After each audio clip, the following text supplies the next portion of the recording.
Ndege ya kijeshi ya Urusi imeanguka huko Crimea na kusababisha vifo vya watu 29.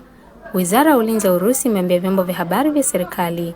Mabaki ya ndege hiyo aina ya An-26 yalipatikana baada ya ndege hiyo kupoteza mawasiliano na mamlaka katika safari ya kawaida, wizara iliambia mashirika ya habari ya Urusi TASS na RIA Novosti. Masuala ya kiufundi yanaonekana kusababisha ndege hiyo kuanguka kwenye mwamba ikiwa na wafanyakazi 6 na abiria 23, wizara ilinukuliwa ikisema. Haionekani kuwa na waathiriwa wote. Urusi iliteka rasi ya Crimea kutoka Ukraine mwaka 2014. Wizara hiyo iliripoti kuwa hakuna uharibifu wowote wa nje ya ndege hiyo, ikimaanisha kwamba makombora, ndege zisizo na rubani au ndege hazikushukiwa kusababisha ajali hiyo. TASS iliripoti kuwa mawasiliano ya ndege hayo yalipotea takribani saa 12 kamili kwa saa za ndani, saa 9 kamili kwa GMT siku ya Jumanne, na mabaki hayo yalipatikana kufuatia juhudi za utafutaji na uokoaji.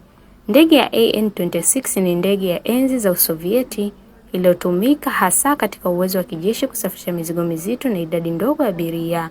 Inatengenezwa na kampuni ya anga ya Ukraine Antonov. Ndege hizo zimetumika tangu mwishoni mwa mwaka 1960, lakini zimehusika katika ajali kadhaa mbaya.